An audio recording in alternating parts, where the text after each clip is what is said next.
This module will provide an overview of the hazardous materials requirements and will focus specifically on the general shipping processes. Included in this module are specific sections that will cover the structure and navigation of the regulations, package selection, marking, labeling, shipping papers and placarding, and any other relevant regulatory requirements according to your job function. There will be learning checks throughout the module and an exam at the end of the module to test your understanding. Upon successful completion, you will have a solid understanding of the hazardous materials shipping processes through the Fedex ground network. Let's get started.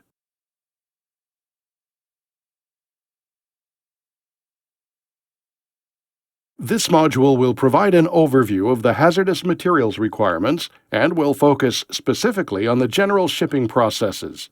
Included in this module are specific sections that will cover the structure and navigation of the regulations, package selection, marking, labeling, shipping papers and placarding, and any other relevant regulatory requirements according to your job function. There will be learning checks throughout the module and an exam at the end of the module to test your understanding.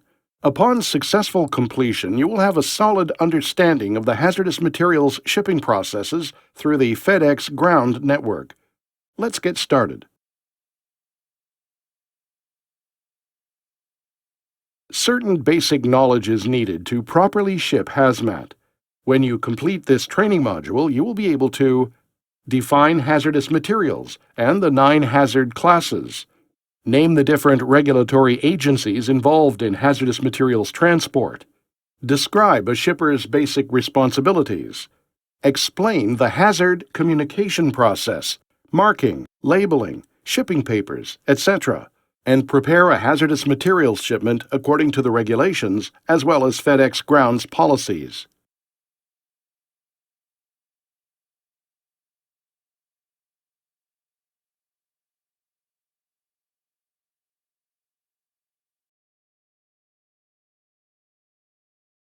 There are thousands of shipments containing hazardous materials transported every day. To do this safely, you must have an awareness of the regulations and the requirements that must be met. Be diligent when preparing hazmat shipments to ensure they are safe. Being trained on how to comply with the regulations is a critical step, along with following proper procedures, established FedEx ground policies, and the regulations themselves.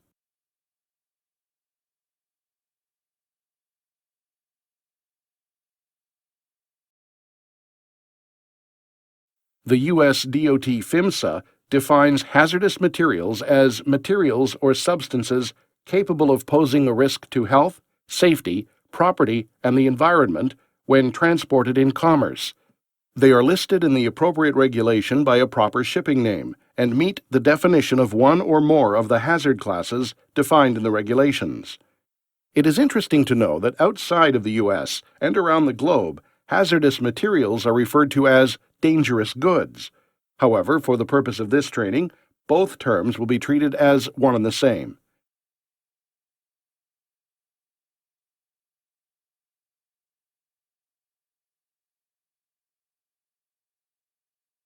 Hazardous materials are regulated to prevent transportation-related incidents affecting health and life, immediate or chronic effects to exposure, property, commercial or residential communities, environment, ground, water, or air, transportation operations such as seaports, airports, truck and rail yards, and other federal or municipal regulations, for example, OSHA, FDA, EPA, state or local fire codes or environmental laws.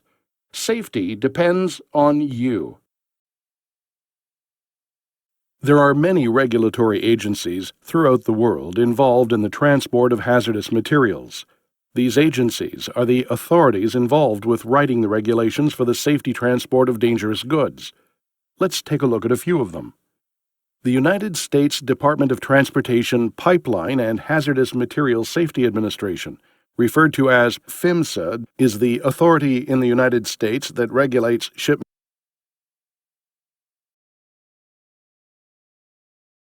of hazardous materials by ground, rail, vessel, and air transportation. all shipments to, from, or through the United States must comply with U.S. hazardous materials regulations, which are published under Title 49 Code of Federal Regulations, Parts 100 through 180, commonly referred to as 49 CFR, or the HMR. Transport Canada is responsible for transportation policies and programs for ensuring air, marine, rail, and road safety, as well as the safe transportation of dangerous goods.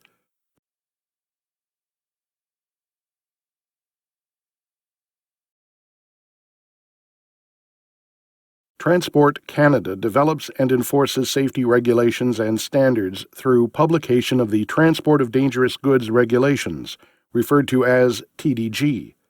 This publication contains Canada's laws in regard to the safe preparation and transport of dangerous goods. The international regulatory body for the safe transport of dangerous goods by air is the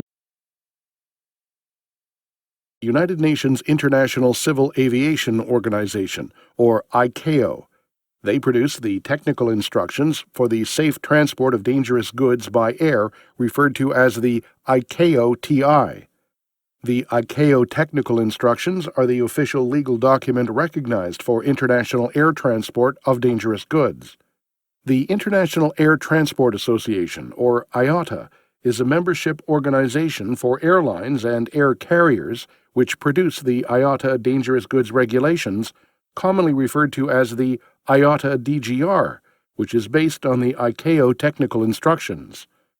IATA's DGR helps regulate the shipment of dangerous goods by air transportation worldwide.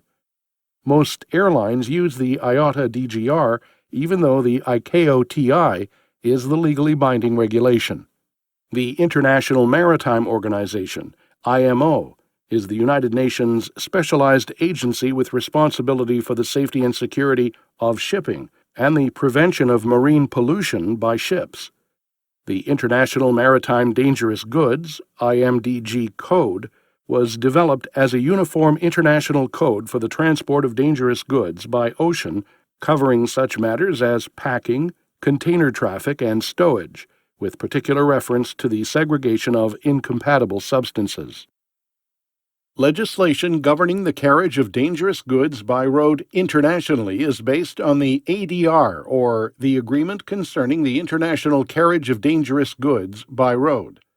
The ADR, administered by the United Nations Economic Commission for Europe, UNECE, has been in force since 1968 and has been adopted by over 50 countries to date.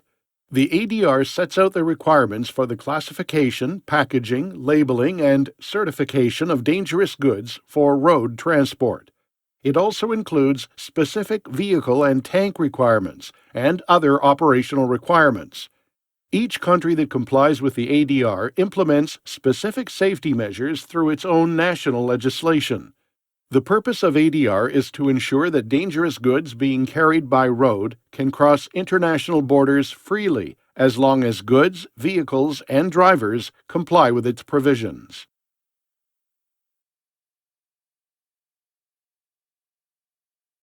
As we mentioned previously, in the United States, the Hazardous Materials Regulations, or HMR, of Title 49 Code of Federal Regulations, known as 49 CFR, are issued by the Pipeline and Hazardous Materials Safety Administration, or PHMSA, of the U.S. Department of Transportation, or USDOT. PHMSA governs the transportation of hazardous materials in interstate, intrastate, and foreign commerce, and in all modes of transportation: air, water, road, and rail. We will discuss the different U.S. modal agencies on the next page of this section.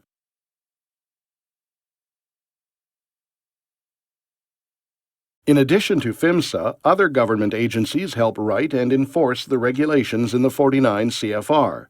Those agencies are the Federal Railroad Administration, or FRA, writes and administers the specific regulations for shipment of hazardous materials by railroad. The Federal Motor Carrier Safety Administration, or FMCSA, writes and administers the specific regulations for shipment of hazardous materials by highway. The Federal Aviation Administration, or FAA, writes and administers the specific regulations for shipments of hazardous materials by aircraft. The United States Coast Guard, or USCG, writes and administers the specific regulations for shipment of hazardous materials by vessel.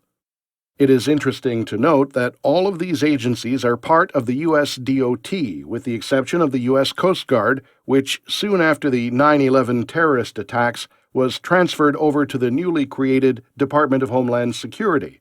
However, the Coast Guard continues to manage hazmat regulations by ocean to this very day.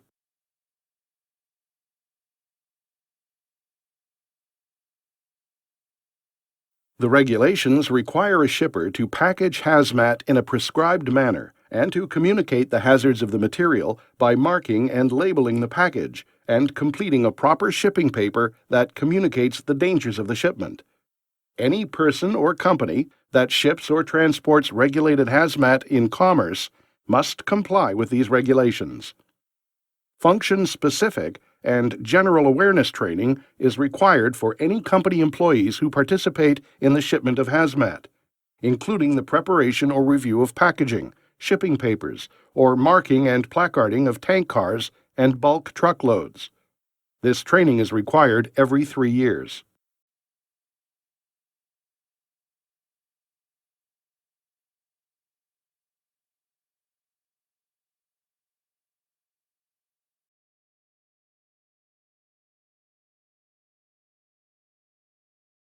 In some cases, a shipper may also be required to register with DOT PHMSA and have a hazmat security plan and specific training on carrying out the details of that plan.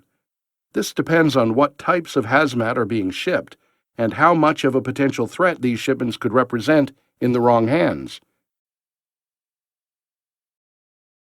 As mentioned earlier, training is a regulatory requirement for all hazardous materials employees involved in the hazmat transport chain. You are a hazardous materials employee if you perform some or all of the functions shown on this page. Hazardous materials employees also include those responsible for safety in an organization, packaging manufacturers, etc. So it is important that you understand your role in hazmat transport.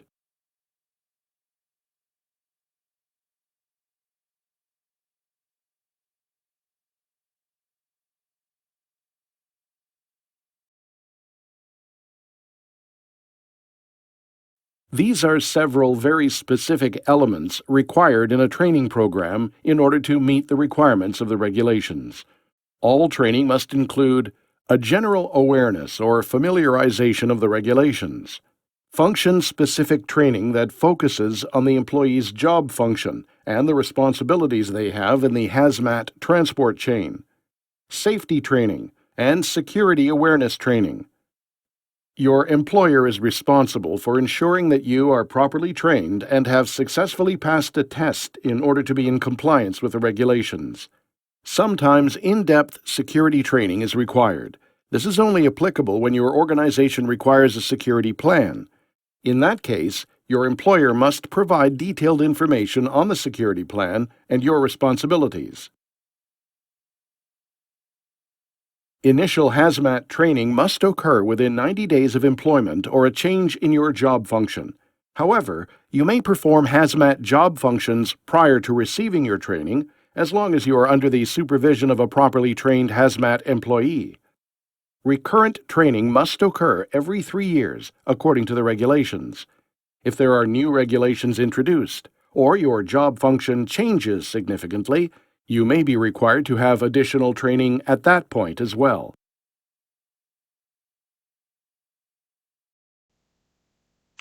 Hazardous materials are classified into one of 9 hazard classes, as outlined on this page. Each class has its own characteristics and type of hazard. Some classes are further divided into divisions. The numeric order of the classes, 1 through 9, does not imply the relative degree of danger. These 9 classes are the same for every mode of transport. Not all hazardous materials are permissible for transport. Some are forbidden by all modes of transport because of the volatile nature of the substance or article, and some are forbidden by air transport but allowed by ground transport. The classification of the hazardous materials, the quantity being shipped, restrictions by the carrier, etc., all play a role in determining which hazardous materials may be transported. Class 1 explosives are materials or items which have the ability to rapidly conflagrate or detonate as a consequence of chemical reaction.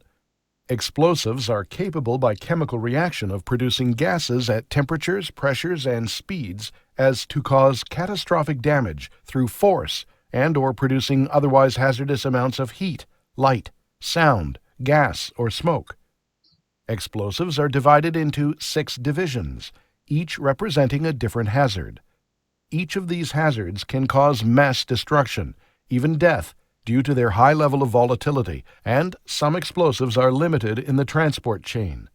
Some common examples include ammunition, fireworks, airbag modules, and seatbelt pretensioners.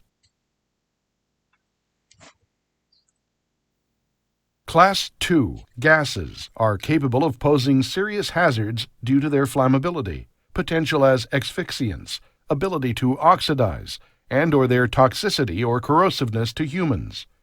Gases are transported under pressure, which means there is a risk of the receptacle they are transported in turning into a projectile if damaged during transport. Class 2 is divided into 3 divisions based on the primary hazard of the gas during transport. Division 2.1 are flammable gases, such as paint in an aerosol can, or others such as hydrogen and methane. Division 2.2 is non-flammable, non-toxic gas. Examples of these gases include oxygen, helium, and compressed carbon dioxide. They present a hazard because of the high pressure in the cylinder or device that is used for their transport, such as a shock absorber, and they can easily become a projectile if damaged. The last division is 2.3, toxic gas. These are gases known to be toxic or corrosive to humans and present a serious health hazard. Examples include chlorine gas and pesticide sprays.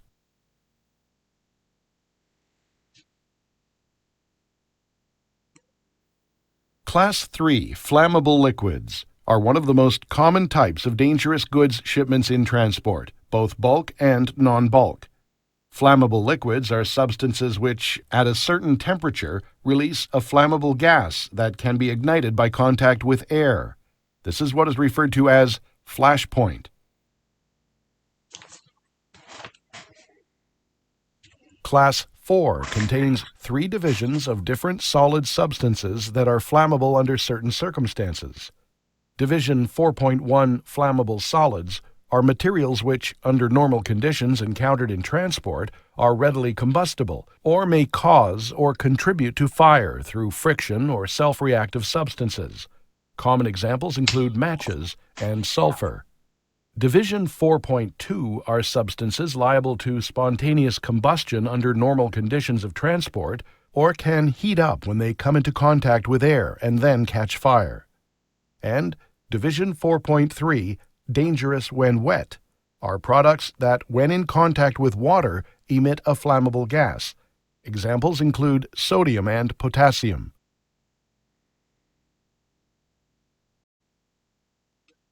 Class 5, reactive substances, has 2 divisions. Division 5.1, oxidizers, although not necessarily combustible themselves, can give off oxygen and in doing so can cause or contribute to the combustion of other materials or accelerate an existing fire. Division 5.2, organic peroxides, are thermally unstable substances and may exude heat while undergoing exothermic decomposition. Examples include benzoyl peroxide, such as epoxy cream hardener, hypochlorite solutions, such as bleach, and certain cleaning compounds. Class 6, toxic and infectious substances. This class contains 2 divisions, both liquids and solids, that are toxic or can cause infection when you come in contact with them. Division 6.1, toxic substances, are those which are liable either to cause death or serious injury, or to harm human health if swallowed, absorbed through the skin, or inhaled. Some common examples of toxic substances can include pesticides, fumigants, and certain cleaning compounds. Division 6.2 is infectious substances. These are substances which are known or are reasonably expected to contain pathogens which can cause disease in humans or animals. Examples include rabies, E. coli, and certain viruses. Class 7. Radioactive material. Radioactive material, RAM, are articles or substances which spontaneously and continuously emit ionizing radiation that can be harmful to human health. This radiation is undetectable to the human senses. However, it can be accurately detected and measured with special instruments. One of the primary reasons for air transport of radioactive materials is for medical use, i.e., cancer treatments due to their time-sensitive nature. There are three categories of radioactive material based on their level of radioactive activity. Category 1 are identified with a white label, black text, and the Roman numeral I is in red. Category 2 labels are in black text.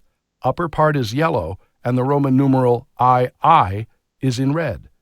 Category 3 labels are in black text. Upper part is yellow, and the Roman numeral III is in red.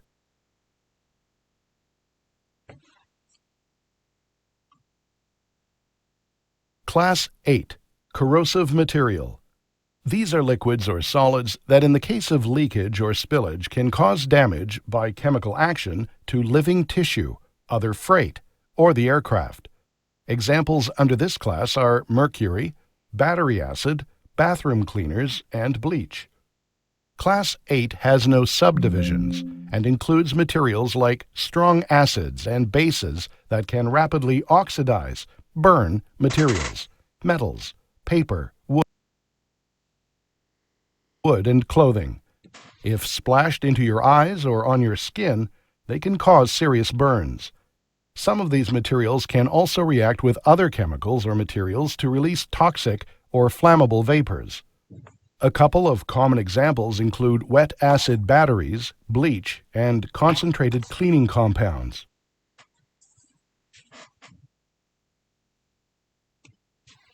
Class 9. Miscellaneous hazardous materials.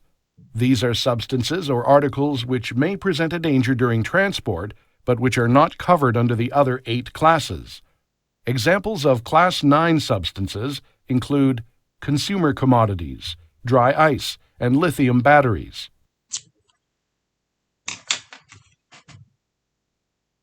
On this page, you can see which classes of hazmat are acceptable in the Fedex ground network.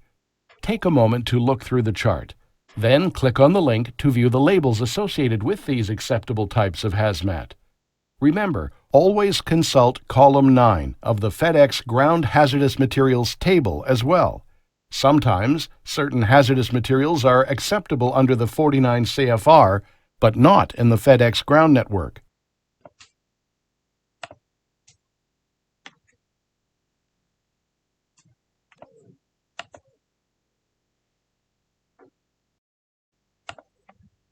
In the Fedex ground network, there are certain classes and divisions of hazmat that are strictly prohibited. The chart on this page indicates which types of hazmat are not allowed via Fedex ground. Take a moment to review the chart. Then click on the link to view the labels associated with these prohibited types of hazmat. Remember, always consult column 9 of the Fedex Ground Hazardous Materials table as well.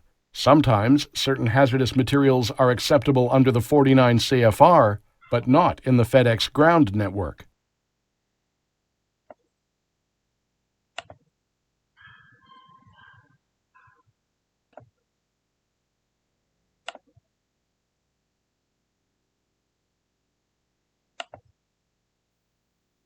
Most hazard classes are further defined by what's called packing group. The packing group, PG, which is always written in Roman numerals, indicates the severity of the hazard, or the degree of danger within that hazard class. There are 3 different packing groups. Packing Group 1 reflects a high degree of danger when shipped by any mode, even in small quantities. Packing Group 2 materials pose a medium degree of danger when shipped, and Packing Group 3 articles and substances pose only a minor or low degree of danger when shipped by any mode. The applicable packing groups are found in the regulations and are determined by testing criteria. Remember, not all classes of dangerous goods have an assigned packing group, such as explosives or infectious substances. The choice of proper packaging and its assembly is a critical step in the hazmat transportation process. It is probably the most important consideration in the shipping process. A large majority of dangerous goods incidents and accidents that are reported directly relate to packaging failures or improper packaging. Properly packaged dangerous goods help ensure safe transport. Packaging for hazardous materials is designed, constructed, and tested to properly contain the products or materials that are being transported under normal conditions of transport. Each packaging comes with closure instructions that detail how the package must be assembled, and the inner containers, if applicable, must be closed. When the proper choice of packaging is made and the package is assembled properly, it will ensure no release of hazardous materials. The effectiveness of the packaging will not be reduced. There will be no residue on the outside of the package in the event of a release when the inner packagings are doing their job.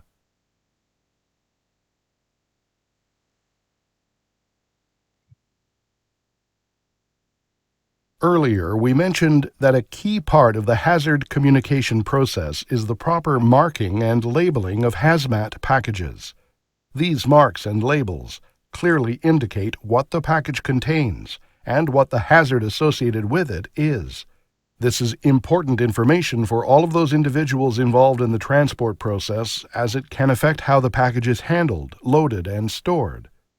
According to the regulations, at a minimum, each package must be marked with the proper shipping name of the product or materials being shipped, the UN or ID number of the product, the corresponding hazard label properly applied and in the correct location, the transport information or address of the shipper and the consignee, and finally, when required, the UN or DOT specification marking.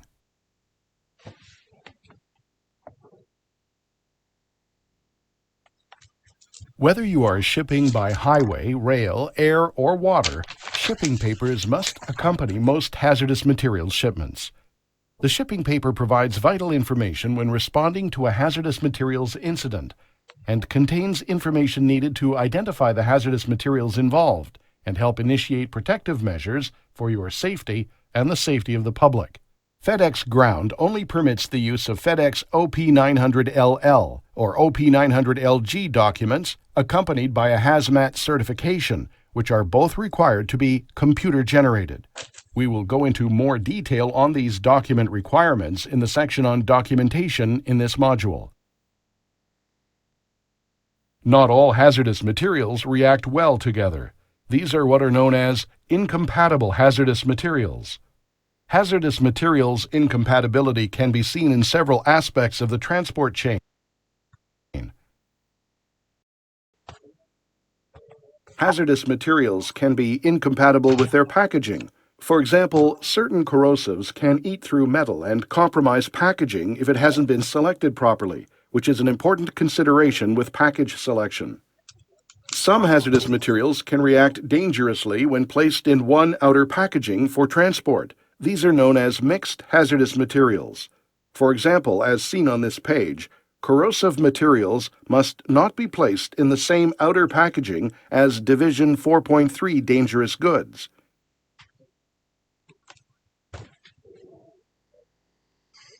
The same segregation rules apply when transporting, loading, or storing hazardous materials next to one another. These shipments must be separated from other incompatible hazardous materials by distance, other freight, or placed in completely separate containers. In each mode of transport, there are segregation rules that apply which inform the shipper or carrier which hazardous materials are compatible and which ones can react dangerously when placed together.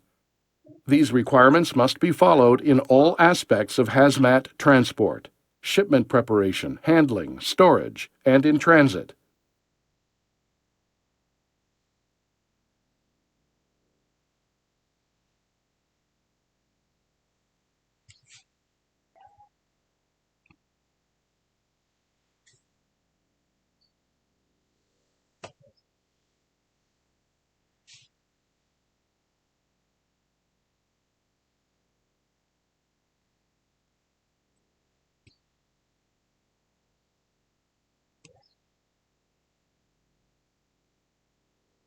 Companies who ship hazmat must provide and maintain emergency response information during transportation and at facilities where hazmat is loaded, stored, or otherwise handled during any phase of shipping.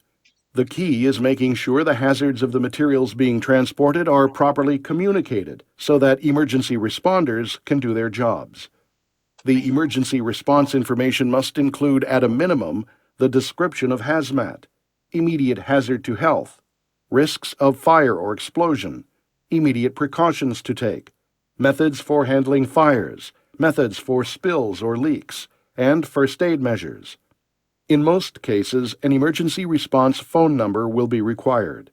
This and the topic of emergency response information will be discussed a little later in the module.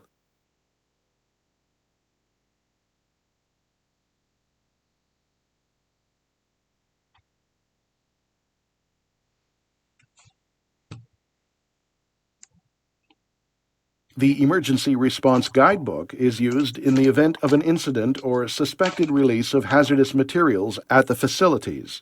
The guidebook is easy to use and provides detailed information on the proper procedures to take for specific incidents involving specific UN numbers or proper shipping names.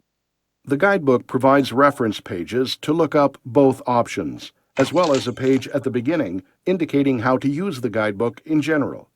Once the 3-digit guide number for the product has been identified, detailed information on all aspects of emergency response will be found in the pages of the guide number. We will take a look at the guidebook in a little more detail later in the module.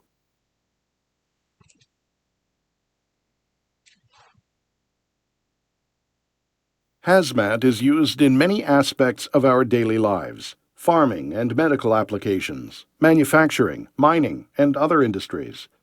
Every day, millions of tons of hazmat are safely transported by plane, train, truck, or vessel. In the wrong hands, however, hazmat, particularly those that can be used as weapons of mass destruction, can pose a significant security threat. Addressing this security threat is vital to our citizens, our economy, and your business. There are certain basic precautions that can be taken in the workplace, as seen on this page.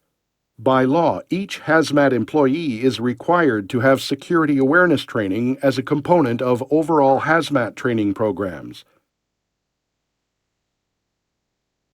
Companies and individuals who are knowingly engaged in conduct which violates the U.S. federal hazardous materials transportation laws can face penalties and fines. Regulatory actions include notices of violation and compliance orders, which require immediate attention and corrective actions. Civil penalties can be assessed at up to $75,000 for each violation. It's possible to have multiple violations in one single shipment. Lack of proper training, one of the most commonly cited violations, can incur fines of $495 per day or more for each person not trained. Serious violations for actions leading to substantial damage or death can incur fines up to a maximum of $175,000. Remember that for continuing violations, each day constitutes a separate offense. It is not uncommon for a regulatory agency to issue fines in excess of $1 million for serious incidents involving improperly declared hazardous materials. When circumstances require additional penalties, other actions can be considered. For willful or reckless violations, where a company knowingly violates the law, fines and up to 10 years in prison can be recommended. Additionally, prohibitive injunctions and punitive damages can be sought. The DOT has authority to take action against any company, including suspension of their business, if they feel the company's actions pose a serious threat to public safety. As you can see, hazmat transport is serious business.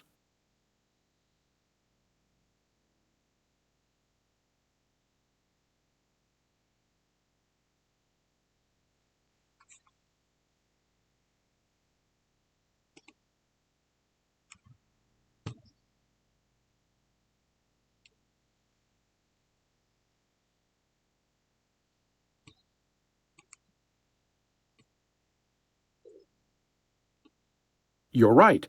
Marking, labeling, placarding, and documentation are all part of the hazard communication process.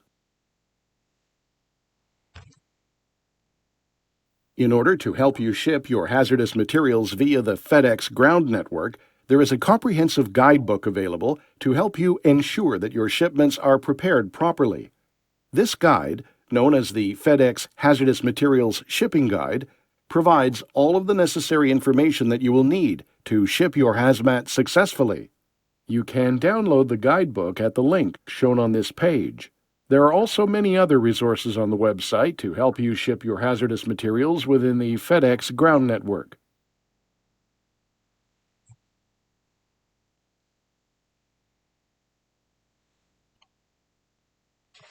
Another key tool that will help you ship your hazardous materials using the Fedex ground network is the Fedex Ground Hazardous Materials Table.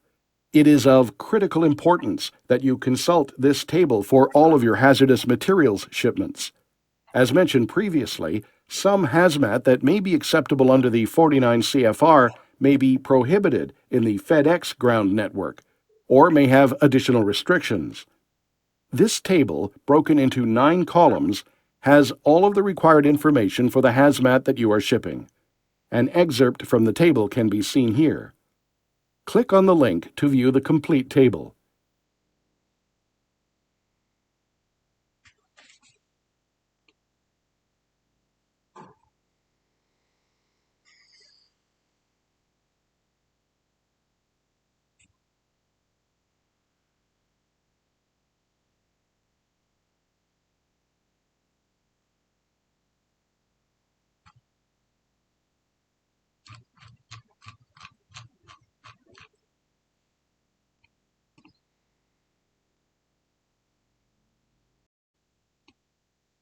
In this section, we will take a look at basic packaging requirements for hazardous materials. As we mentioned at the beginning of this module, packaging is often considered the most important step in the process of shipping or offering hazmat for shipment.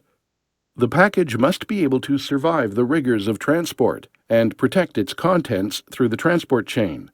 Let's take a look. There are several different types of non-bulk packagings for hazardous materials transport. FedEx Ground only accepts non-bulk packaging in its network, so it is important that you are aware of these. First, these packages perform the containment function. First, we have single packagings, such as drums or bags. These packages perform the containment function on their own. If you fill a drum with liquid for transportation, that is an example of a single packaging because there are no other inner or intermediate packagings involved. Next, we have combination packagings, which consist of an inner packaging or inner packagings, usually glass, plastic, or metal containers, that physically hold the hazardous material, all packed within an outer packaging such as a box or a drum. Shown here is a table that details the inner packaging and outer packaging limits for combination packages authorized within the FedEx ground network. Composite packagings consist of an outer packaging and an inner receptacle that is constructed in a manner that the inner receptacle and outer packaging form a single unit.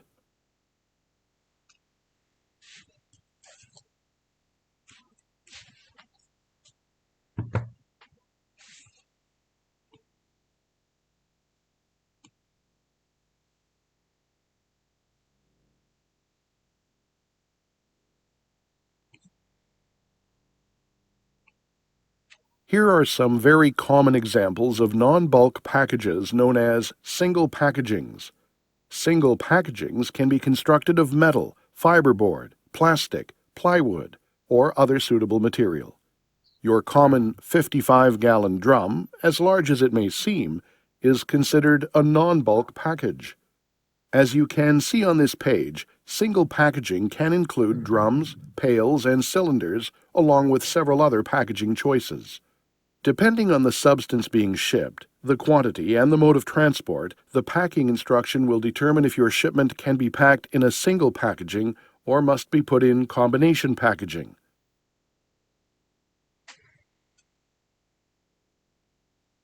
On this page are some very common examples of non-bulk packages, known as combination packaging.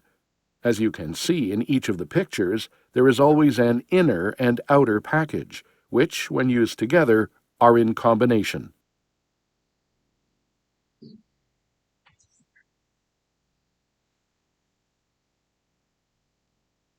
No matter what type of packaging is used for your hazardous materials, whether it's a simple box or a large tank car, there are general requirements that must be met. These requirements are detailed in Section 173.24 of the 49 CFR. Let's look at some of the highlights of these general requirements.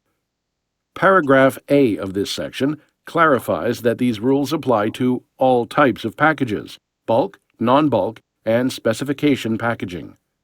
Paragraph B tells us that under normal transport conditions, the package must be designed, constructed, and prepared for transport so that it will not release the materials, the package's effectiveness is not reduced by the substance contained in it, that any mixture of gases or vapors won't damage the package, and that there is no residue on the outside of the package.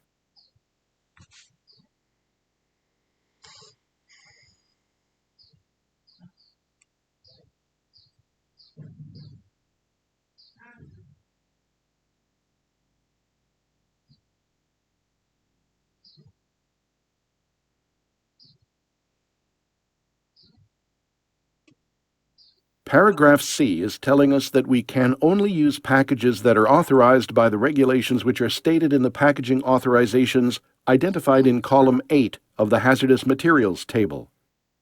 If you are using a UN specification package, then it must conform to all the rules as shown in parts 178 or 179 of 49 CFR.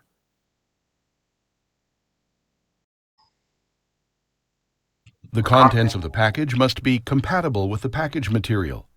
You must ensure all packages are closed correctly. Many types of packages have specific closure instructions that must be followed. As mentioned earlier in the module, package failures and accidental release of hazmat often occurs as a result of not properly following the closure instructions.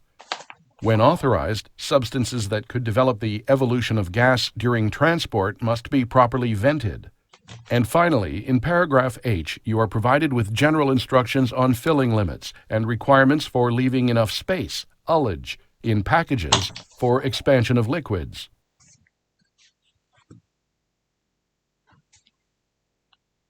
A UN specification packaging is one that has been designed, constructed, and tested in accordance with UN and DOT performance standards to ensure that the packaging is safe for the transport of hazardous materials.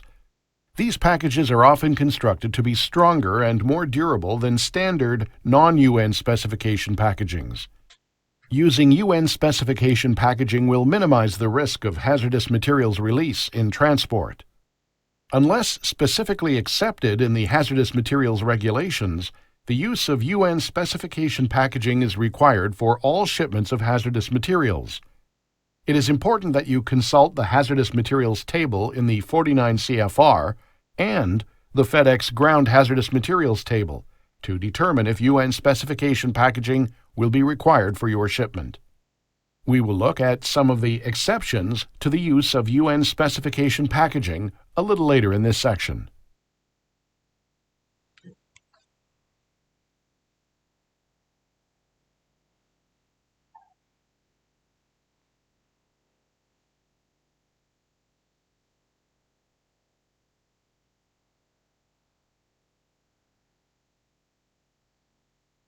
When you hear the term UN specification packaging, it is not a reference to just one type of box or drum.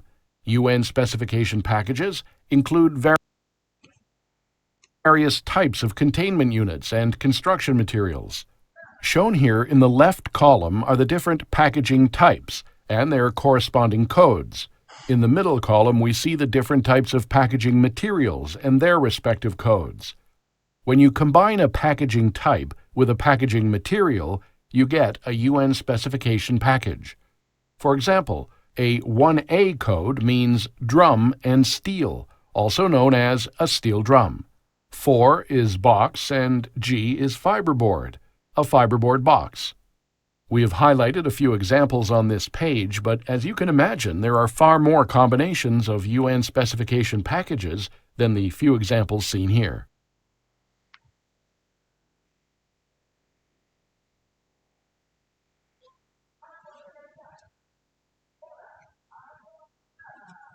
You're right. FedEx Ground only accepts non-bulk packages of hazardous materials. We will now look at what each element in the UN specification marking represents. The UN in the circle indicates that the packaging has been UN tested and certified. The UN symbol can either be included with a lowercase u over a lowercase n in a circle or as an uppercase UN. The next element in the marking is the packaging specification code. As we saw earlier, this indicates the type of packaging.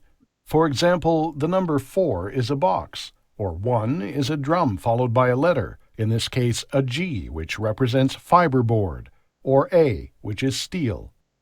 The third element in the marking indicates what packing group the box is designed for. X is for packing group 1, or the highest degree of danger. Y is for packing group 2, medium degree of danger, and Z for packing group 3, or the lowest degree of danger. Under the regulations, if a packaging has been tested to the highest degree of danger, it may be appropriate to place materials in that packaging which have a lower hazard, so packagings that have an X can be used for packing groups 1, 2, and 3. The fourth element in the marking is the gross mass for solids or the specific gravity for liquids. For solids, the mark will include the maximum gross mass, kilograms, that the package can weigh when filled, packaging plus its contents. For liquid hazardous materials, the mark will contain the maximum specific gravity allowable for that packaging. The next element in the marking sequence is the hydrostatic test pressure for liquids in kilopascals in numeric form, or an S, indicating the package has been designed and tested for solids. The last 2 digits of the year and location of manufacture follow, as seen here with the number 16 and USA. And finally, the identification of the manufacturer or certifying agency. This may be shown in the form of a name and address, symbol of the manufacturer, or code of the agency certifying compliance. If the symbol or code is used, both must be registered with PHMSA.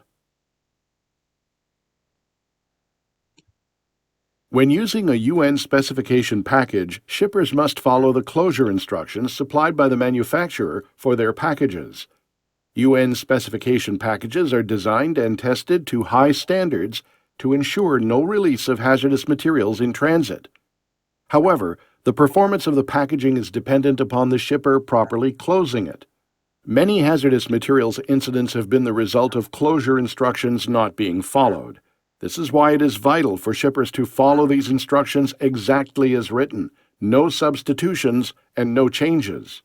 You cannot use one package's closure instruction for another type of package. If you do not follow the exact closure instructions as supplied by the manufacturer, the UN certification becomes null and void.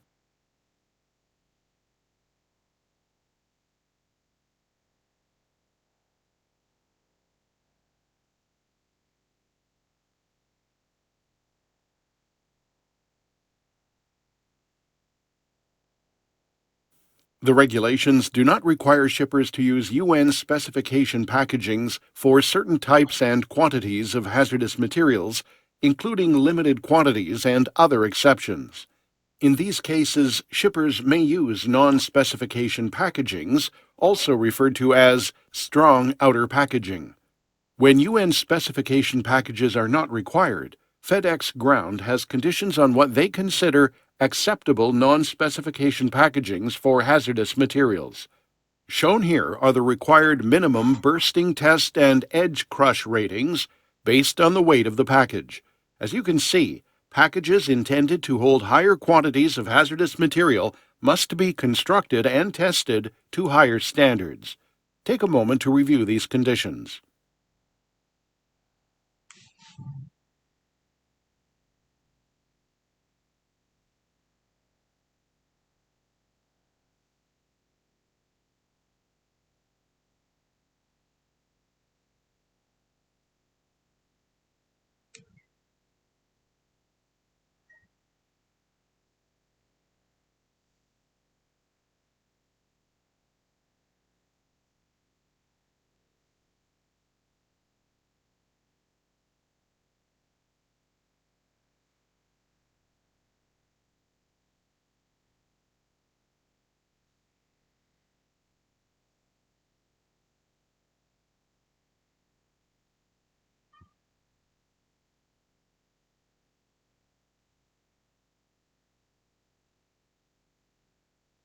Now that we've reviewed the different types of packages, let's take a look at how to find the required packaging for a specific hazardous material. The packaging requirements are located in column 8 of the hazmat table, which is found in 49 CFR 172.101. Column 8 is separated into 3 subcolumns. In each column, you will see a number that corresponds to the applicable section within Part 173. For example, when you see the number 150 in column 8A, that means the shipper must navigate to section 173.150 to read packaging exceptions for the material. Column 8A is the exceptions column, where you can find what, if any, regulatory exceptions are allowed for that specific entry in the table. Next, column 8B lists the section where the non-bulk packing instruction will be found. Finally, listed in column 8C is the section that shippers must consult if offering a bulk package of the specific hazardous material entry. Shippers using Fedex Ground Service will be focusing on column where the non-bulk packing instruction will be found. Finally, listed in column 8C is the section that shippers must consult if offering a bulk package of the specific hazardous material entry. Shippers using Fedex Ground Service will be focusing on columns 8A and 8B, as Fedex Ground will not accept bulk packages of hazardous materials. For the purpose of the hazardous materials shipping, bulk means a package with a water capacity exceeding 119 gallons.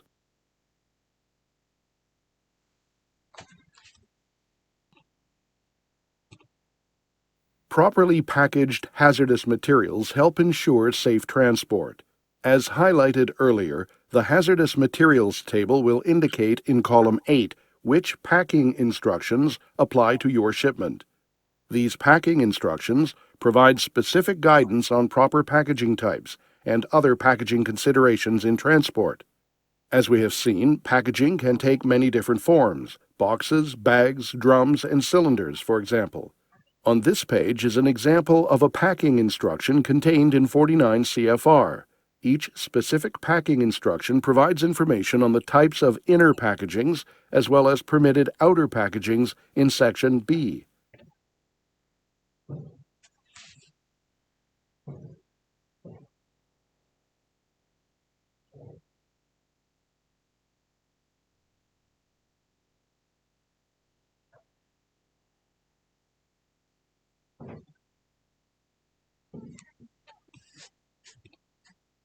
Section C of the packing instruction provides information on which single packaging choices are available for your particular shipment. If the shipper wishes to use a single packaging such as a drum or jerry can, it must be listed along with the corresponding UN specification code. Information on which composite packages may be used is also provided in this section along with their corresponding UN specification code.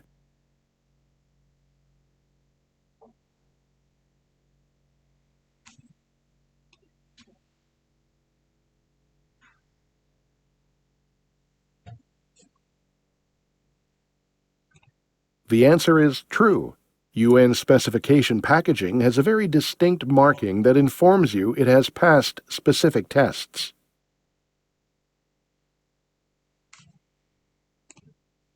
In addition to the 49 CFR packaging regulations, Fedex Ground has their own set of rules that go above and beyond regulatory requirements.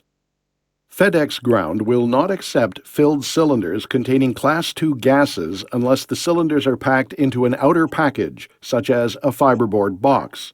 The outer box will need an overpack marking if the cylinder specification markings are not visible through the outer package. Shippers must not place more than 3 different hazardous materials into the same UN specification packaging or overpack. In addition, hazardous materials cannot be banded, strapped, or taped together to form a bundle.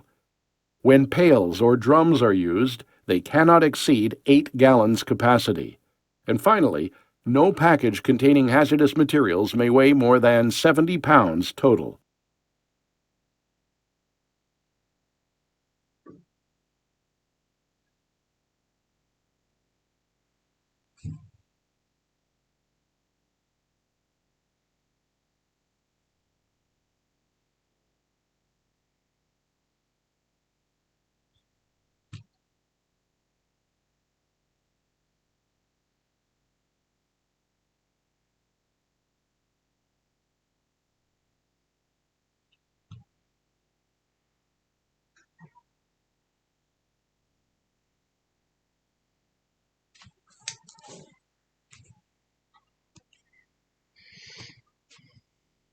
When authorized by the regulations, the limited quantity exception may be used for smaller or limited amounts of hazardous materials.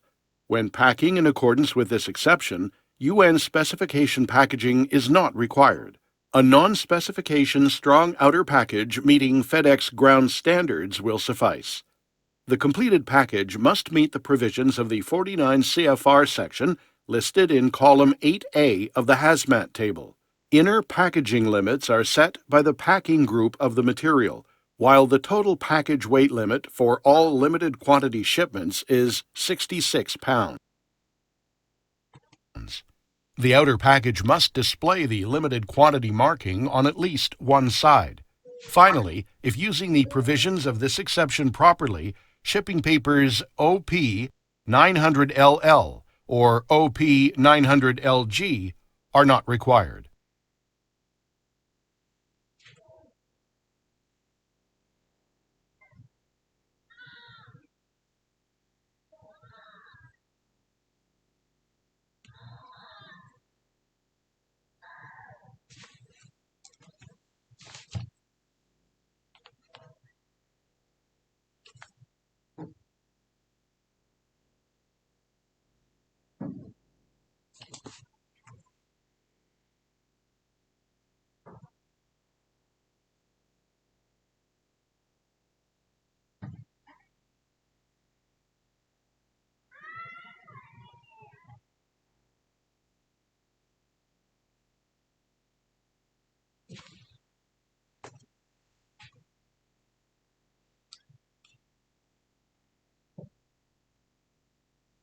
Here is an example of a correctly marked and labeled limited quantity shipment.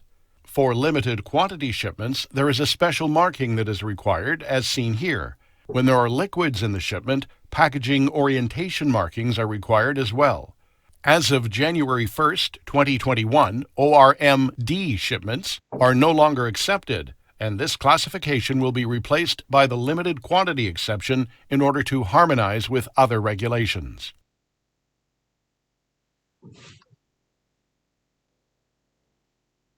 As mentioned earlier, limited quantity shipments are smaller amounts of hazardous materials and are given certain relief from some of the provisions of the regulations. When limited quantity provisions are authorized by the regulations in column 8A of the hazmat table, UN specification packaging is not required. However, they must always be packaged in combination packaging. A strong outer packaging must be used, and the maximum weight cannot exceed 66 pounds. Inner packaging limits must also be respected, and these are dictated by the packing group of the substance or material. The higher the degree of danger of the hazardous material, for example, packing group 1, the smaller the amount that will be allowed in inner packagings. In this example, flammable liquids in packing groups 1, 2, and 3 are permitted in limited quantities by the regulations in column 8A, and the provisions of 49 CFR 173.150 must be followed. Let's work through an example together. Here we have UN 1993, flammable liquid NOS, a very common type of shipment in hazmat transport. As mentioned, according to the table in column 8A, limited quantity exceptions are allowed for all three packing groups for this UN number. The reference is 173.150, which means I have to check the 49 CFR in this section to determine what my allowable inner quantities are based on the packing group of what I am shipping. Remember, the outer packaging can never exceed 66 pounds or 30 kilograms. For this example, we want to ship 1 liter of UN 1993 in packing group 1. The excerpt from 173.150 seen here states that for packing group 1 flammable liquids, a maximum of 0.5 liters is allowed per inner packaging. This means we would need 2 inner packagings for this shipment using the limited quantity exception. If you look at packing group 2, the allowable amount is a maximum of 1 liter per inner packaging, and so on. Overpacks commonly appear as shrink-wrapped pallets of dangerous goods, but can also be strapped or banded. Overpacks can be in solid enclosures, such as fiberboard or wood containers, or in a transparent enclosure, such as shrink wrap. All dangerous goods in the overpack must be fully marked and labeled properly. However, if the markings and labels are not visible through the enclosure, then those markings and labels must be reproduced on the exterior of the overpack and in addition marked with overpack, as shown in the example on this page.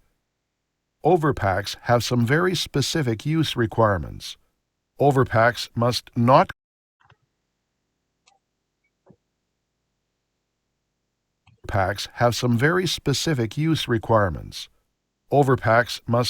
contain substances which might react dangerously with each other or require segregation according to regulations.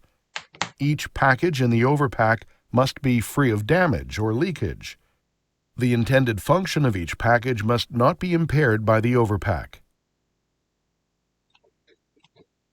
There are a few products frequently shipped through the Fedex ground network that have special requirements that we will highlight here. Battery shipments, including alkaline, lead acid, and lithium batteries, have very specific requirements in the Fedex ground network. For all battery types, shippers must ensure that the battery terminals are protected and prevent the batteries from shifting inside the outer package. Different battery types have different hazard communication requirements, so please consult the hazardous materials regulations for the batteries that you are shipping. Lithium batteries, including small lithium batteries used in consumer electronics, are eligible to be transported within the Fedex ground network, provided they meet the standards in 49 CFR 173.185. FedEx Ground will accept radioactive shipments. However, only Type A quantities are allowed.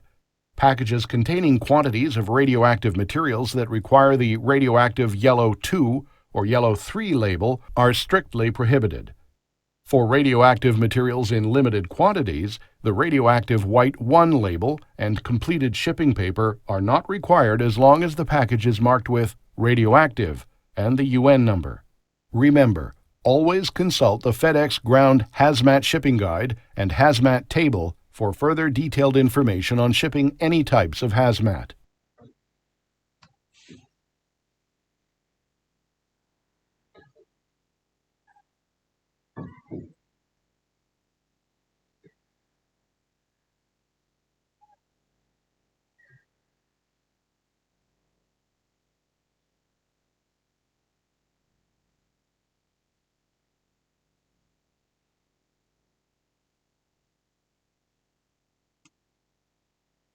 In this section of the module, you learn that there are many different types of packagings and packaging configurations that are available to properly ship your hazmat. However, there are certain general packing requirements that are in the regulations that apply to all types of packagings that must be considered with every hazmat shipment. Using the proper packaging authorizations or packing instruction is key to preparing your hazardous materials shipment properly. And while there are exceptions that exist in the regulations for different shipment types, it is important that you understand these special provisions and how they fit into the Fedex ground network. We'll cover the hazard communication requirement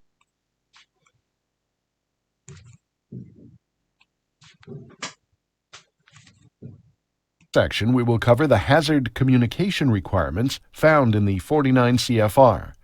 The term hazard communication includes hazard markings, labels, and placards.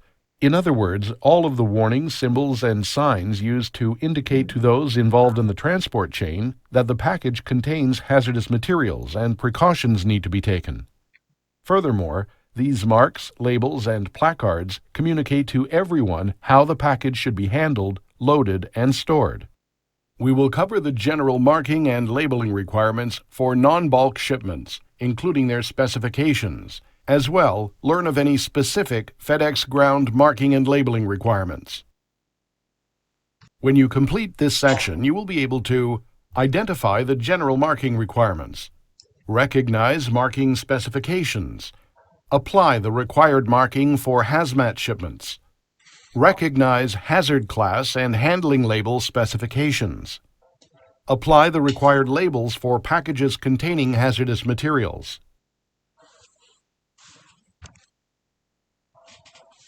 Earlier, we mentioned that a key part of the hazard communication process is the proper marking and labeling of hazmat packages. These marks and labels clearly indicate what the package contains and what the hazard associated with it is. This is important information for all of those individuals involved in the transport process, as it can affect how the package is handled, loaded, and stored. According to the regulations, at a minimum, each package must be marked with the proper shipping name of the product or materials being shipped, the UN or ID number of the product, the corresponding hazard label properly applied. Earlier, we mentioned that a key part of the hazard communication process is the proper marking and labeling of hazmat packages. These marks and labels clearly indicate what the package contains and what the hazard associated with it is. This is important information for all of those individuals involved in the transport process, as it can affect how the package is handled, loaded, and stored. According to the regulations, at a minimum, each package must be marked with the proper shipping name of the product or materials being shipped, the UN or ID number of the product, the corresponding hazard label properly applied and in the correct location, the transport information or address of the shipper and the consignee, and finally, when required, the UN or DOT specification marking.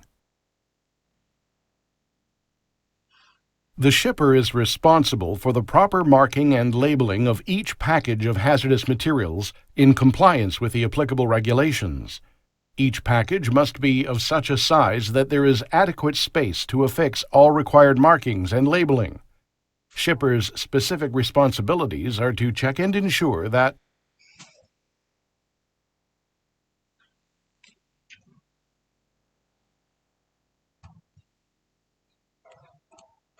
markings are in the correct location as per the regulations. Markings meet quality and specification requirements. Any markings already on the package are removed or obliterated. When required, the package bears the appropriate UN specification markings. Any appropriate new markings are affixed in the correct location. Ensure all of the shipper's responsibilities for marking are completely fulfilled when package is presented to the operator for shipment.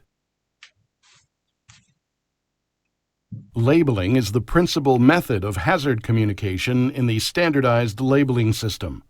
All modes of transport, rail, road, ocean, and air, use the same labels to communicate the hazards associated with the hazardous materials shipment. There are two types of labels: hazard labels and handling labels. Hazard labels are used to indicate the exact nature of the risk or type of hazardous materials. There are unique labels for each class or division of hazardous materials. Handling labels are used in addition to hazard labels. They provide information on the proper handling and stowage of the hazardous materials.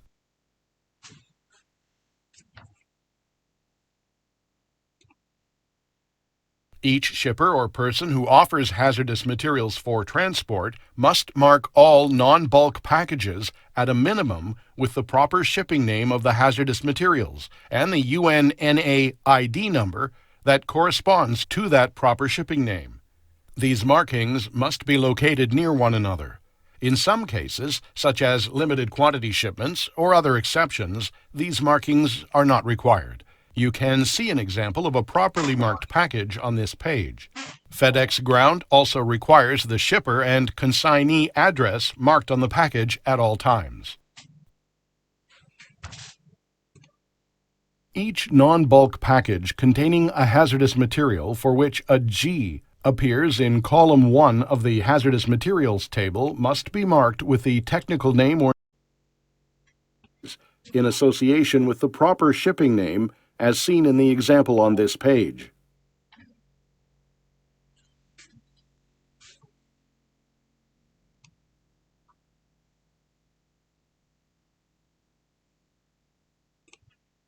Each non-bulk combination package that has inner packages containing liquids must be packed so that the inner packages have their closures facing upwards. Be marked with package orientation arrows on two opposite vertical sides with the arrows pointing in the correct upward direction. Arrows on a hazardous materials package for any other purposes is forbidden.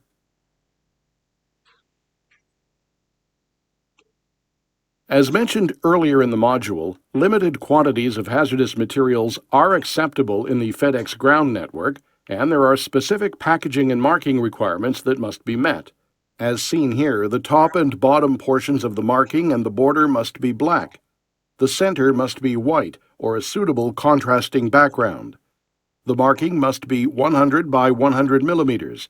However, a reduced size is permitted if the package has smaller dimensions, but the marking cannot be any less than 50 by 50 millimeters.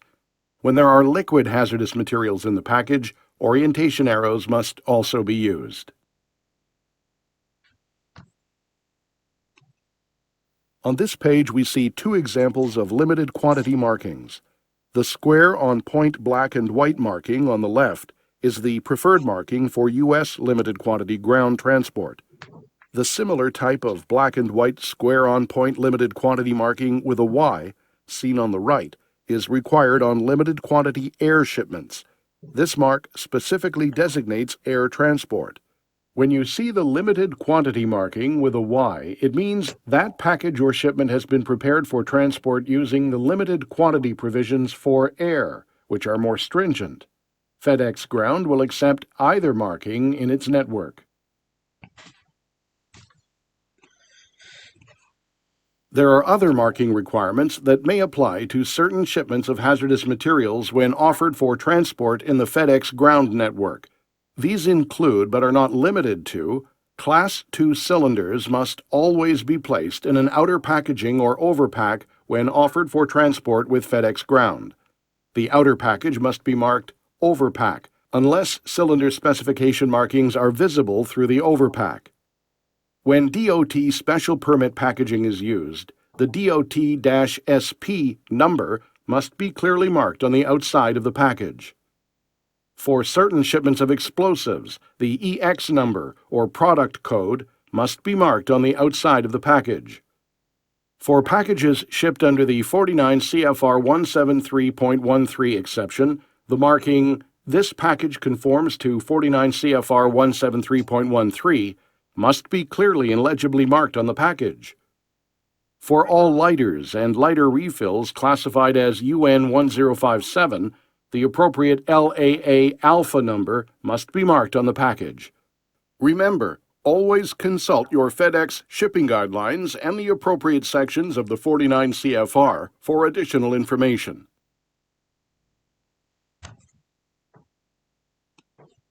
Just as important as selecting the correct information to be marked on the container is ensuring that the marking itself is effective. This means that all hazardous materials markings must be durable, legible, written in English, and unobscured by other labels or attachments that could reduce their effectiveness. The bottom line here is that all required markings must be readily visible to communicate the hazard to everyone in the transport chain. Take a moment to review the marking specifications indicated on this page.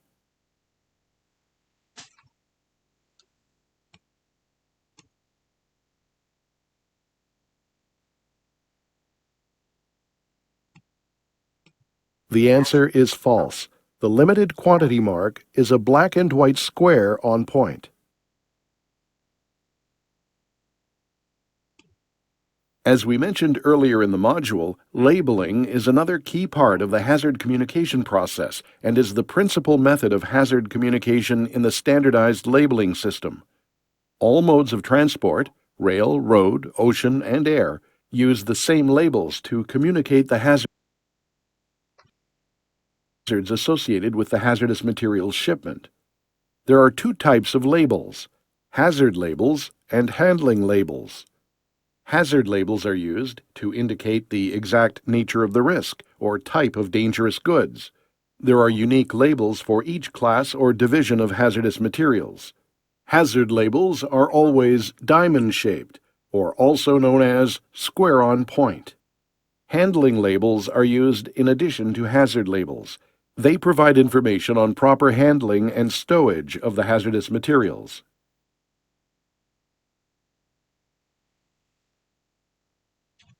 Each shipper is responsible for ensuring that the labeling requirements are being met.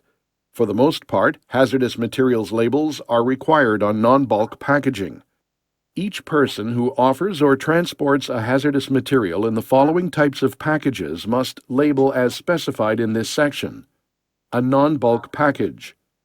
A bulk package, other than a cargo tank, portable tank, or tank car, greater than 18 cubic meters, 640 cubic feet, unless placarded. A portable tank greater than 3,785 liters, 1,000 gallons, unless placarded. Multi-unit tank car tank, unless placarded. An overpack freight container or unit load device of greater than 18 cubic meters, or 640 cubic feet, containing packages requiring labels, unless placarded.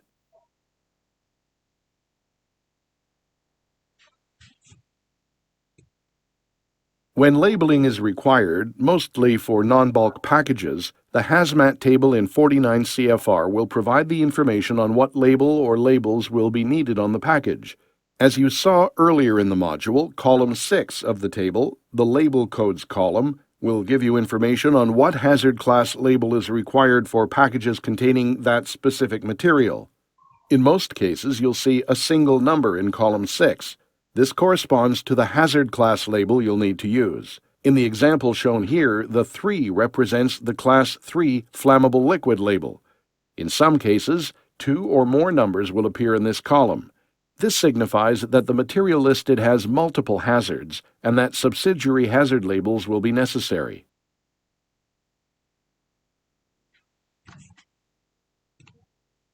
It is the shipper's responsibility to apply the appropriate labels to packages of hazardous materials. When labeling a package for shipment, the shipper must remove or obliterate any irrelevant labeling already on the package. Use only labels of durable quality and correct specification. Inscribe on each label in a durable manner any required additional information, if required. Affix appropriate label or labels in the correct location or locations and in a secure manner. Ensure all of the shipper's responsibilities for labeling are completely fulfilled when the package is presented to the operator for shipment.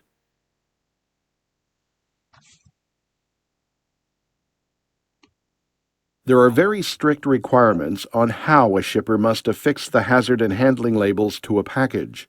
When required, labels must be affixed to the surface of the package near the proper shipping name. Labels must not be obscured by other labels, tape, or advertisements. They must be securely affixed or printed on the package. The label must be placed on a contrasting background that will allow people to easily see and recognize the label.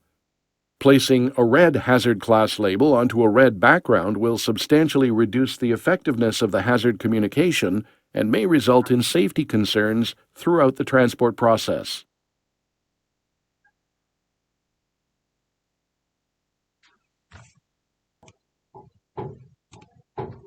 There are very specific requirements for hazmat labels, and they can be seen on this page.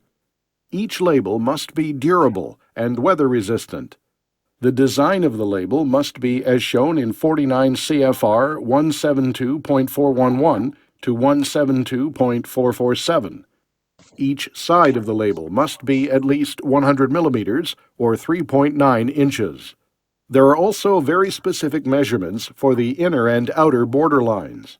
When there is text on the hazard label, the letters must be at least 7.6 millimeters or 0.3 inches in height. The 49 CFR provides the specific Pantone colors that must be shown. Here are the complete groups of DOT hazard labels.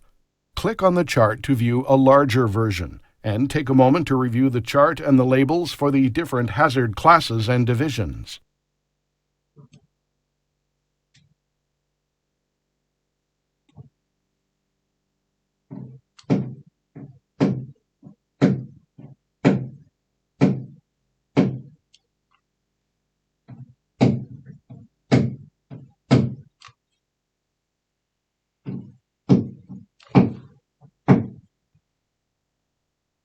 In some cases, there are additional. When a hazardous material has more than one risk associated with it, a subsidiary hazard label must be applied to the package, as seen here. When a subsidiary label is required, it must be placed next to the primary hazard label, within 6 inches. The display of the hazard class or division number must always be in the lower corner of the label, on both the primary and subsidiary hazard labels. For Division 2.2 materials, when identified as oxidizing gas, the 5.1 label for oxidizers must be displayed on the package. For more specific additional labeling requirements, 49 CFR Section 172.402 should be consulted.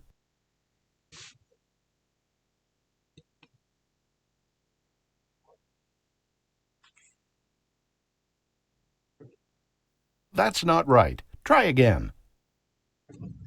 You're right. Label codes are found in column 6 of the hazmat table.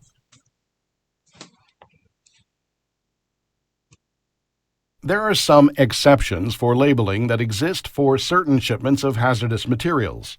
Certain packages offered and prepared under a DOT special permit may be accepted from labeling requirements. Packages prepared under the 49 CFR 173.13 provisions are accepted from labeling. In both cases, and any other exceptions listed in the 49 CFR, the minimum marking requirements must always be met. Always consult the regulations and your Fedex shipping guidelines if you are uncertain if your shipment requires labeling or not.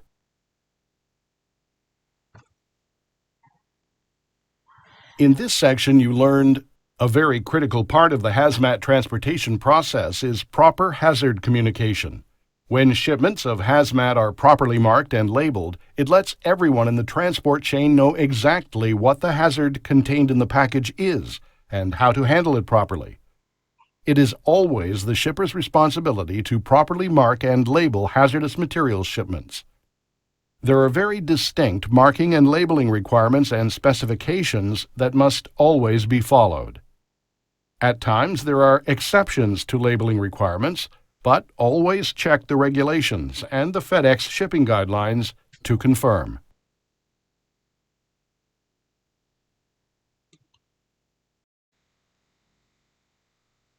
Whether you are shipping by highway, rail, air, or water, shipping papers must accompany most hazardous materials shipments.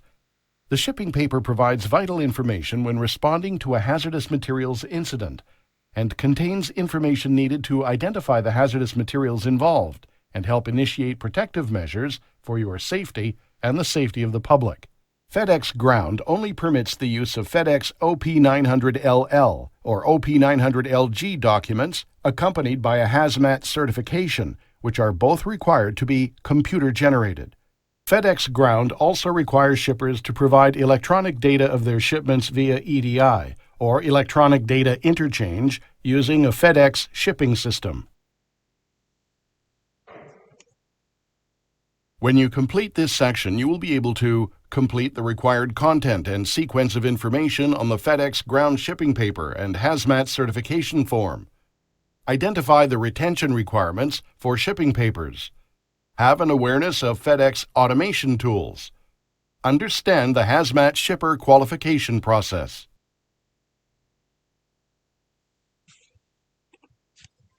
A shipping paper for hazardous materials transportation is any document that contains the information required to describe the hazardous material being transported.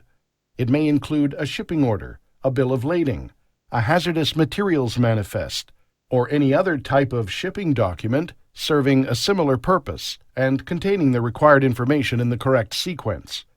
According to the 49 CFR, there is no prescribed format for shipping papers. To meet the DOT shipping paper and certification requirements, FedEx Ground uses its own documents and hazmat certification form, as mentioned previously. We will look at these in detail in the next few pages of this section. The shipper must keep a copy of the shipping paper, either electronic or paper, for 2 years after the material is accepted by the initial carrier. The carrier must keep a copy of the shipping paper for 1 year after initial acceptance. In all cases, a copy must be accessible at or available through the principal place of business of the shipper and the carrier, respectively, and must be made available if requested by an authorized federal, state, or local agency at reasonable times and locations.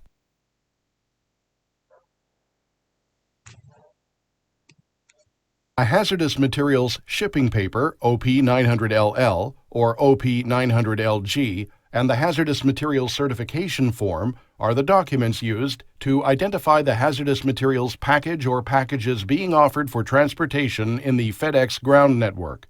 They can be seen on this page. It is the shipper's responsibility to ensure, when offering hazardous material packages, that each package is accompanied with the appropriate documentation and that all forms are accurate and complete. They must also be computer-generated, as FedEx Ground no longer accepts manual or handwritten documents.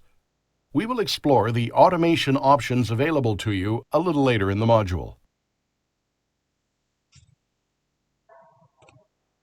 The shipper's hazardous materials certification is a computer-generated form which will be completed by the shipper via FedEx Ship Manager software or any one of the other available automation tools.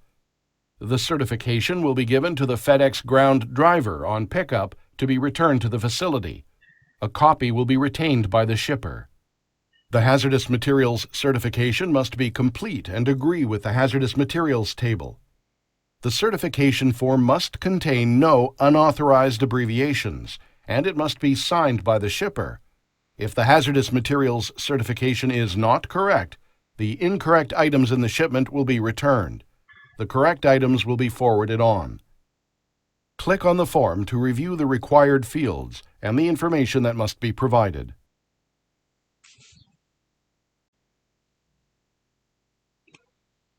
The OP900LL or OP900LG is the basic hazardous materials shipping paper which accompanies the hazardous materials shipment in transit. It consists of a multi-part label with 5 tear-off parts. This form will be pre-printed and attached to the hazardous materials package. The hazardous materials entries on the form must agree with the information on the shipper's hazardous materials certification and the mandatory marking and labeling information on the hazardous materials package. The OP900LG is designed to meet the specifications for specific hazardous material shipping systems. This form must be computer-generated. Fedex Ground offers a laser label OP900LL shipping paper. The label must be placed into a pouch, OP900LLP, on the side of the package. The instructions for use are listed on the back of the laser label. The OP900LL can be used with the Fedex Ship Manager or the approved compliance software providers as listed in the Fedex Ground Shipping Guidelines. This form must be computer-generated.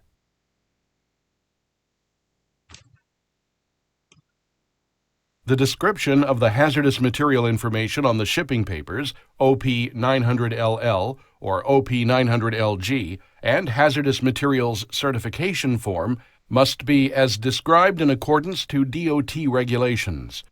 There are 12 basic items required on shipping papers accompanying hazardous materials packages. The shipper or the shipper's agent must supply this information. All entries on the shipping papers must be printed legibly and in English. For information on what each of the 12 basic items contain, click on the circle next to it.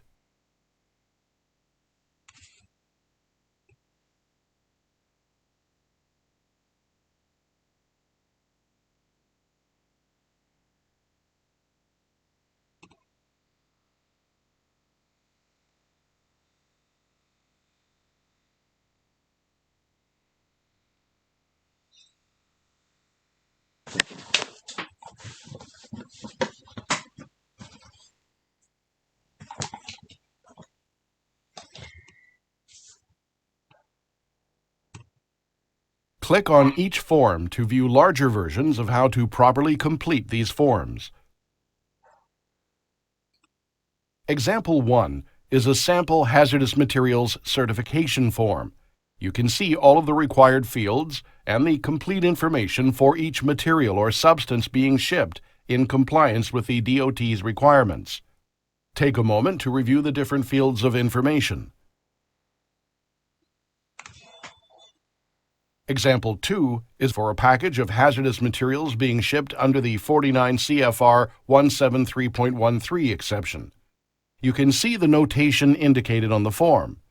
Packages prepared under this exception do not require DOT hazard labels. The statement, "This package conforms to 49 CFR 173.13, must also be marked on the outer package. Click on each form to view larger versions of how to properly complete these forms. FedEx Ground may require certain materials to be shipped using a DOT special permit, or shippers may be utilizing a DOT special permit for other reasons.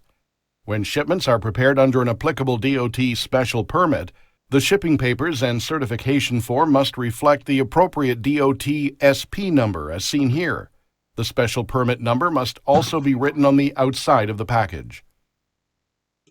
Some DOT proper shipping names require a technical name to be included. Proper shipping names that must include a technical name in parentheses are indicated by the letter G in column 1 of the hazardous materials table. Although the letters NOS often indicates a required technical name, not all shipping names with NOS require them.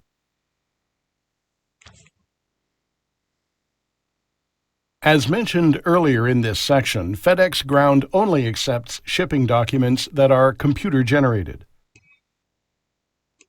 In order to process the appropriate paperwork for hazmat shipments, customers have 3 options.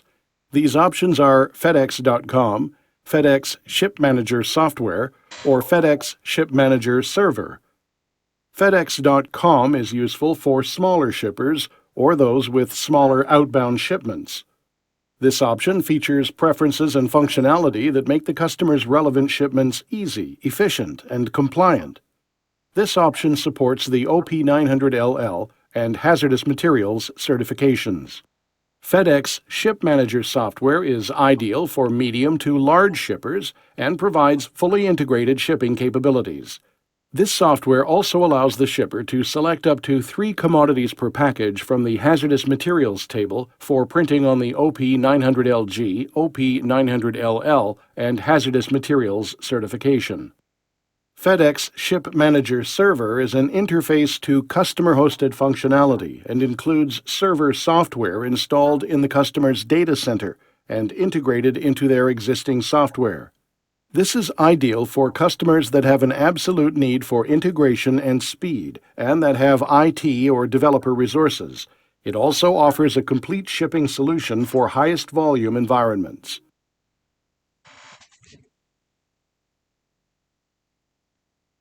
The shipper is required to transmit hazardous materials shipping information using a FedEx electronic shipping solution, a FedEx-recognized hazardous materials vendor software application, a FedEx Compatible Solutions Program application, or a custom solution that has the ability to transmit hazardous materials shipping information electronically. Check your FedEx ground shipping guidelines or the FedEx website for recognized hazardous materials vendor software applications, or talk to your FedEx account representative about potential solutions.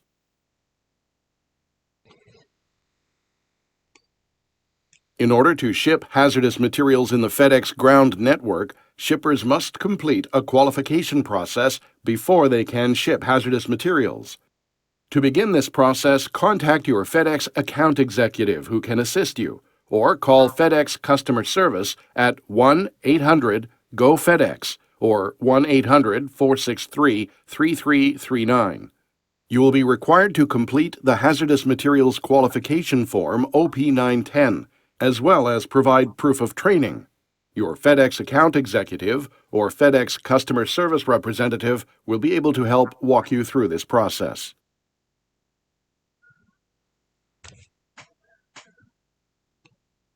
In this section, you learn that there are very specific requirements for hazardous materials shipping papers, that correctly and accurately completing the required shipping papers or documentation is the shipper's responsibility. FedEx Ground uses its own shipping papers and forms in order to meet DOT requirements. FedEx Ground does not accept manual or handwritten paperwork, and all documentation must be computer-generated. There are several electronic shipping solutions that a shipper may choose from.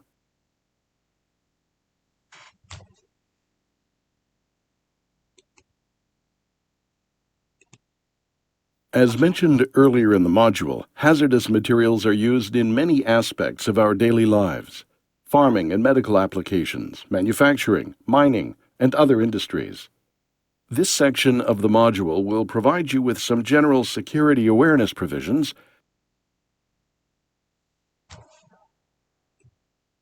When you complete this section, you will be able to identify the risks related to the transportation of hazardous materials in commerce, identify methods to enhance transportation security, recognize and respond to possible security threats,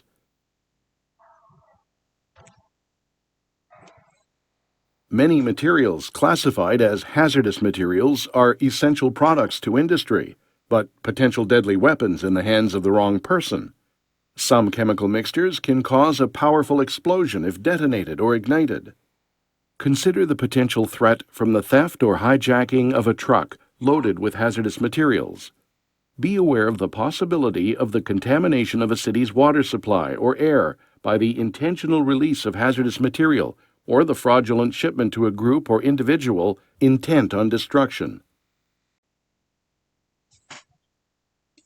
The task of securing hazardous materials is daunting due to the many millions of shipments traveling through the transport chain.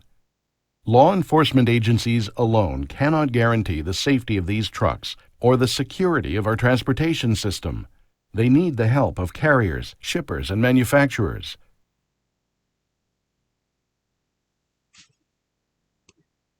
Identifying vulnerabilities and addressing them is crucial. Everyone involved in the transportation of hazardous materials should analyze their current procedures for any security vulnerability.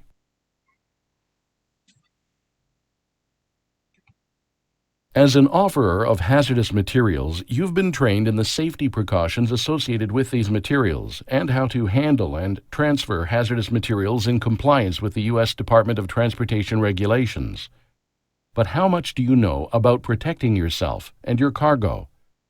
Shippers should analyze the nature of their surrounding area, nature and quantity of the hazardous materials they are offering for transport, physical barriers to entry of the facility, means of detecting unauthorized persons, the history of unauthorized entries, and regulatory requirements.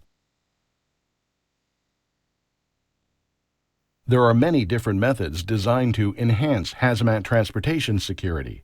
Many employers perform background checks and train employees to recognize suspicious behavior and activities. Often, companies will lock storage areas and restrict access to designated personnel.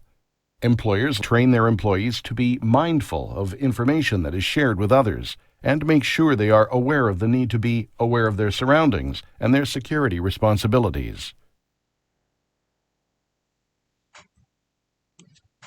Be suspicious.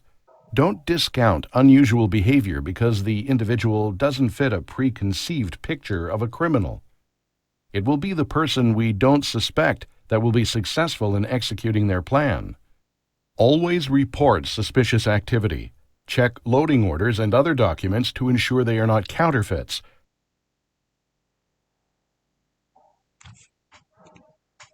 Always verify that the driver has the proper hazmat endorsement. Limit access through a single point of entry. Train employees to recognize abnormal behavior and inspect the carrier's equipment to assure it will not fail and cause a hazmat incident.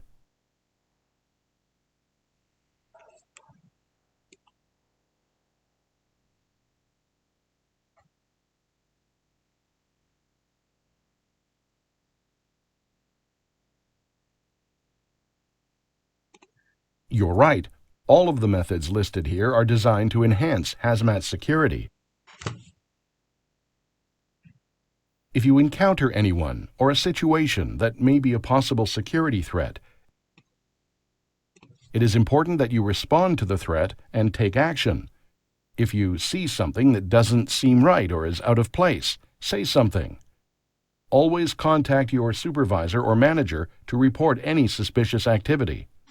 If you feel you or the facility are in immediate danger and are unable to contact management, call 911 to report the concern. It is always better to be proactive to ensure safety in the workplace for everyone. U.S. law requires that a detailed security plan must be developed when transporting certain quantities of certain hazardous materials in commerce. This plan has very specific components, and shippers or companies requiring a security plan must provide detailed security training to their employees.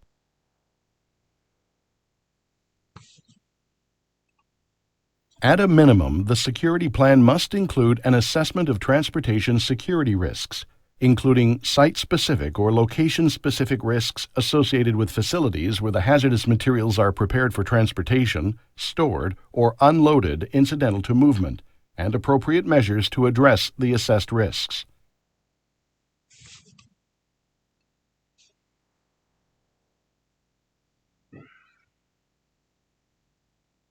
You're right. The answer is true. In this section, you learned that there are security risks related to the transportation of hazardous materials in commerce. There are ways to recognize and respond to possible security threats. A security plan must be developed when Be educated, be aware, be secure. As mentioned earlier in the module, in order to provide immediate and accurate information to emergency responders in the event of a transportation emergency involving hazardous materials, the regulations require that emergency response information be provided by the shipper. Although the regulations maximize safety in the containerization, handling, transporting, and communicating of hazards, incidents and accidents resulting in releases of hazardous materials occasionally may occur. In order to ensure that emergency responders can do their jobs properly and to protect life and property, the regulations require that the shipper must provide basic emergency response information and specify the format in which it must be presented. We will look at those requirements in this section. Emergency response information must be provided. Recognize how and where it must be maintained, and identify the basic emergency response information to be provided by the shipper as required by the regulations. Emergency response information must be provided and maintained during transportation and at facilities where hazardous materials are loaded for transportation, stored incidental to transportation, or otherwise handled during any phase of transportation. In other words, the emergency response information requirements apply from the time the hazmat is offered in transport through all phases of during the course of transportation until it reaches the intended final consignee.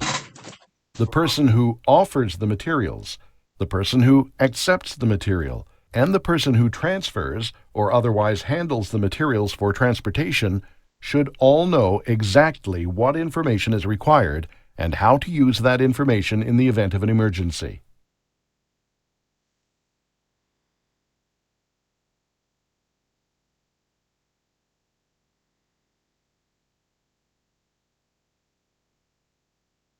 As well, the emergency response information must be immediately available for use at all times the hazardous material is present, and should be immediately available to any authorities responding to an incident or conducting an investigation involving a hazardous material. It is important that all employees know where this information is so they can react accordingly. The regulations specify the minimum information which must be provided to comply with the emergency response information requirements. The information required must include the basic description and technical name of the hazardous material, the immediate hazards to health, risks of fire or explosion, immediate precautions to be taken in the event of an accident or incident, immediate methods for handling fires, initial methods for handling spills or leaks in the absence of a fire, and preliminary first aid measures.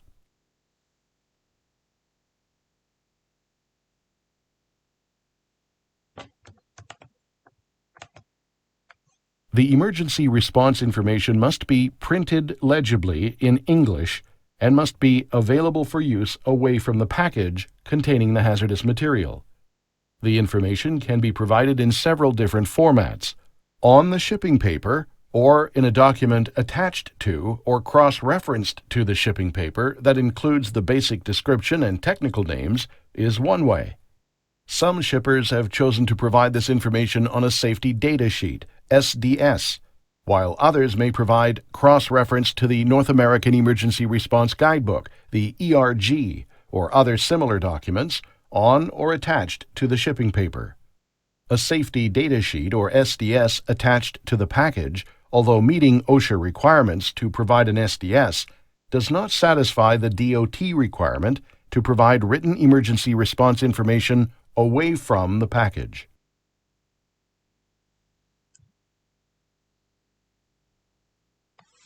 As we saw earlier in the module, the Emergency Response Guidebook, or ERG, provides first responders with a go-to manual to help deal with hazmat transportation accidents during the critical first 30 minutes.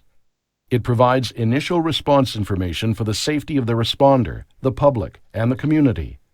The ERG is a resource or guidebook designed to aid trained emergency responders who are likely to be the first to arrive at the scene of a transportation incident involving hazardous materials. Many shippers use the applicable sections of this book to comply with DOT's requirement for emergency response information.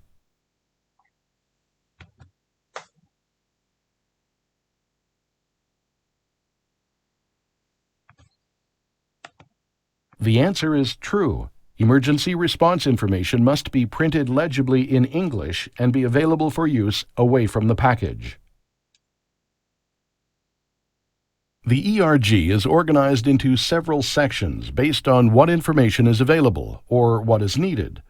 The yellow bordered section is a listing of hazardous materials by UNID number in ascending order referenced against the name of the hazardous material. It also references the appropriate action guide page for the specific product. The blue bordered pages contain an index listing of dangerous goods in alphabetical order, and it also references the UNID number and the appropriate action page. The orange bordered pages provide all of the recommended safety actions. A crucial section of the guidebook, it also lists the type of product associated with this action guide. The green bordered pages provide initial isolation and protective action distances. This section of the guidebook predicts the size of downwind areas which could be affected by a cloud of toxic gas, for example.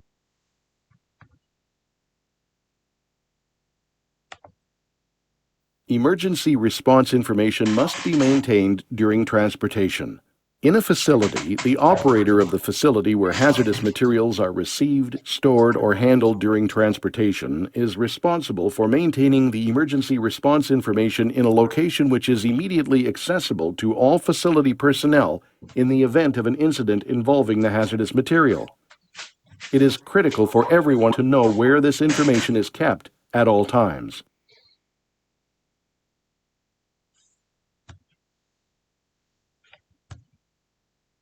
Any person who offers a hazardous material for transport must provide an emergency response telephone number, including the area code, for use in an emergency involving the hazardous material. Fedex Ground only permits the use of U.S.-based telephone numbers. This is important to remember when you are preparing your shipment for transport in the Fedex Ground network.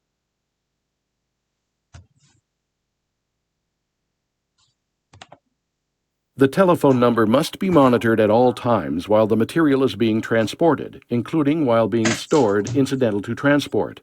The person who answers the phone must have comprehensive emergency response and incident mitigation information, or have immediate access to the person who does have that information. The U.S. DOT has warned that they will not accept a callback following a page, and that they intend to make contact with only one call to the listed number.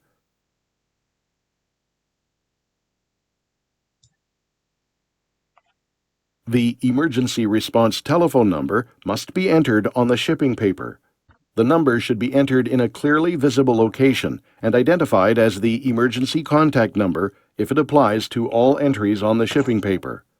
If the emergency contact telephone number is not the same for all hazardous materials described on the shipping paper, the telephone number will need to be entered following the description of each entry to which it applies.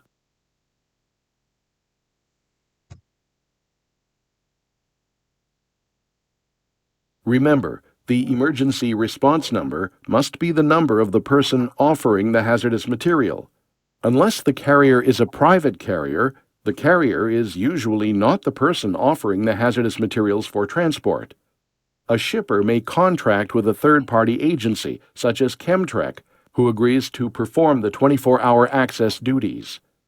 The shipper is then responsible for ensuring that the contracting agency has all the required information and that the information remains current. A shipper may not list a third party as the emergency response contact unless the third party accepts responsibility for providing the detailed information regarding the hazardous material.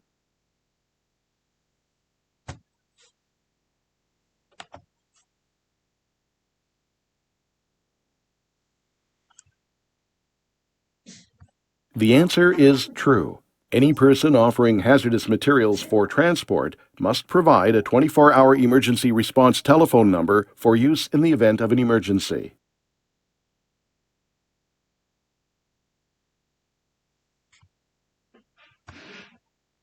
In this section, you learn that emergency response information must be available for use at all transport locations and storage incidental to transport.